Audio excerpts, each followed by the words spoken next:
Yakub memberkati Manasye dan Efraim. Kejadian 48. Sesudah itu ada orang mengatakan kepada Yusuf, "Ayahmu sakit." Lalu dibawanyalah kedua anaknya, Manasye dan Efraim. Ketika diberitahukan kepada Yakub, "Telah datang anakmu Yusuf kepadamu," maka Israel mengumpulkan segenap kekuatannya dan duduklah ia di tempat tidurnya.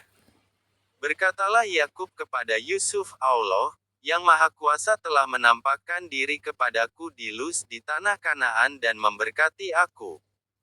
Serta berfirman kepadaku, akulah yang membuat engkau beranak cucu, dan aku akan membuat engkau bertambah banyak dan menjadi sekumpulan bangsa-bangsa, aku akan memberikan negeri ini kepada keturunanmu untuk menjadi miliknya sampai selama-lamanya.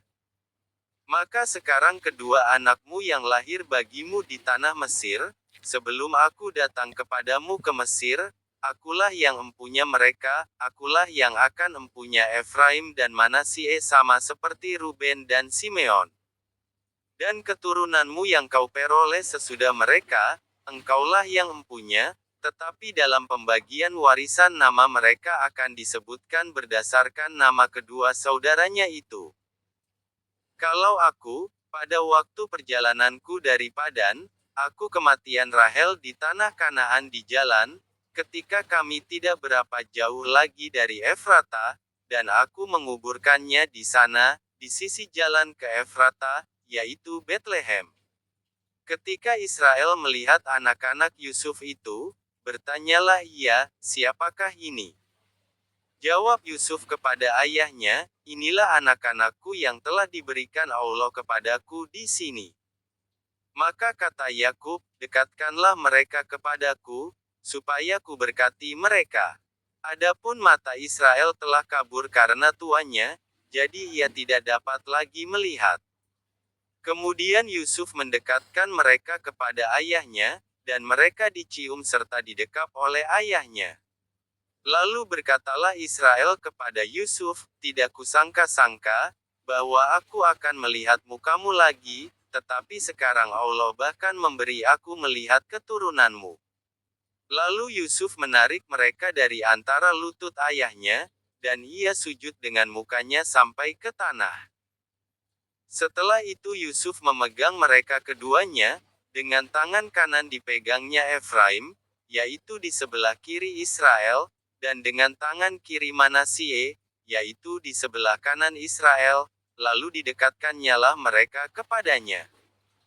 Tetapi Israel mengulurkan tangan kanannya dan meletakkannya di atas kepala Efraim, walaupun ia yang bungsu, dan tangan kirinya di atas kepala Manasye, jadi tangannya bersilang, walaupun Manasye yang sulung.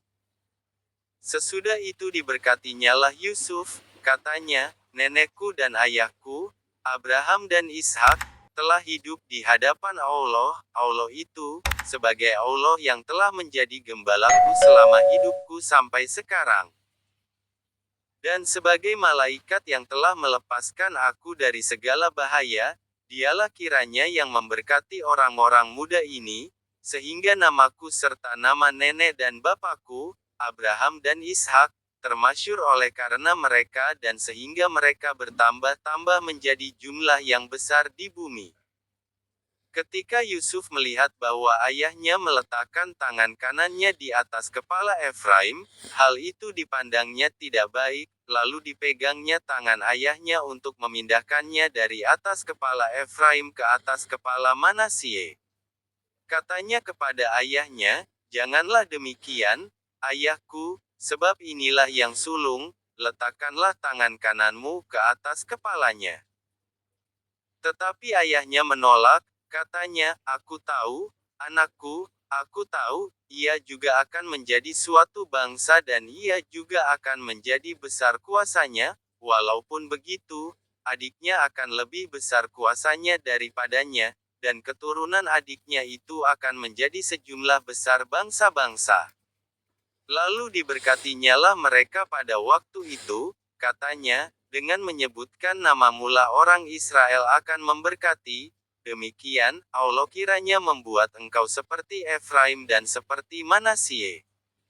Demikianlah didahulukannya Efraim daripada Manasye. Kemudian berkatalah Israel kepada Yusuf, "Tidak lama lagi aku akan mati, tetapi Allah akan menyertai kamu dan membawa kamu kembali ke negeri nenek moyangmu. Dan sekarang aku memberikan kepadamu sebagai kelebihanmu daripada saudara-saudaramu, suatu punggung gunung yang kurebut dengan pedang dan panahku dari tangan orang Amori."